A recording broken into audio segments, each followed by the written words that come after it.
అందరికీ నమస్కారం. నేను మీ సాధిక నరెడ్ల. ఈ రోజు మనం జూనియర్ ఎన్టీఆర్ పొలిటికల్లో ఎప్పుడు ఎంట్రీ ఇస్తారో దాని గురించి మాట్లాడుకుందాం. సినీ రంగాన్ని రాజకీయ రంగాన్ని వేరుగా చూడలేమనే చెప్పాలి. ఎందుకంటే చాలా మంది సినిమాల్లో నటించే నటీనటులు రాజకీయాల్లోకి అడుగు పెడుతున్నారు. దేశ రాజకీయాల్లో కీలక పాత్ర పోషిస్తున్నారు. రాజకీయాల్లోకి వచ్చిన ప్రతి ఒక్కరూ సక్సెస్ అవుతారని చెప్పలేం, అలా అని ఫెయిల్ అవుతారు అని కూడా చెప్పలేం. ఎవరో కొందరు మాత్రం ఖచ్చితంగా రాజకీయాల్లో విజయాన్ని సాధిస్తారు.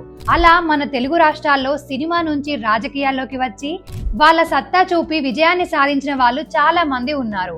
రాజకీయాల్లో రాణించిన వారితో పాటు జూనియర్ ఎన్టీఆర్ పొలిటికల్లో ఎప్పుడు ఎంట్రీ ఇస్తారా అనే దానిపై చాలా మంది వెయిట్ చేస్తూ ఉంటారు.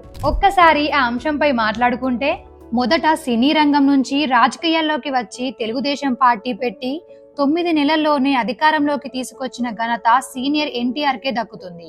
ఆయన రాజకీయ ప్రస్థానం ఎంత విజయవంతంగా సాగిందో అందరికీ తెలిసిందే. ఆ తరువాత కృష్ణ, కైకాల సత్యనారాయణ, శారద, రోజా, జయసుధ, జయప్రద, నగ్మ, దాసరి నారాయణరావు, మోహన్ బాబు, బాబు మోహన్, కోట శ్రీనివాసరావు, కృష్ణంరాజు, మురళీమోహన్, విజయశాంతి ఇలా పలువురు తెలుగు సినిమాల్లో సక్సెస్ అయి రాజకీయాల్లోకి వచ్చారు.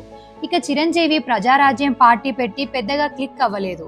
పార్టీని కాంగ్రెస్ లో విలీనం చేసి మళ్లీ సినిమాలో బిజీ అయ్యారు. ఇటు పవన్ కళ్యాణ్ జనసేన పార్టీ పెట్టి అనేక ఒడిదుడుకులు ఎదుర్కొని చివరిగా సక్సెస్ అయ్యి ఏపీ డిప్యూటీ సీఎం స్థాయికి వెళ్లారు. అయితే ఇప్పుడు తెలుగు ప్రజల చూపు అంతా జూనియర్ ఎన్టీఆర్ పైనే ఉంది.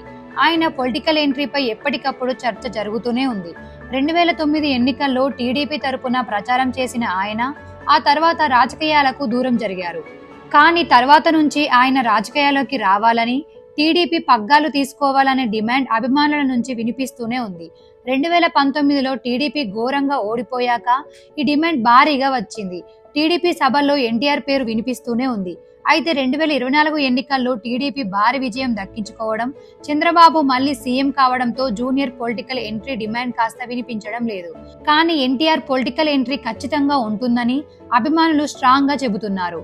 అలాగే ఎన్టీఆర్ కూడా రాజకీయాల్లోకి రావాలని ఆసక్తిగా ఉందని, కాకపోతే దానికి సమయం ఉందని, ఒక 10 ఏళ్లు సినిమాలకు కేటాయించి తర్వాత ఆయన ఖచ్చితంగా పొలిటికల్ ఎంట్రీ ఖాయమని సన్నిహిత వర్గాలు చెబుతున్నాయి.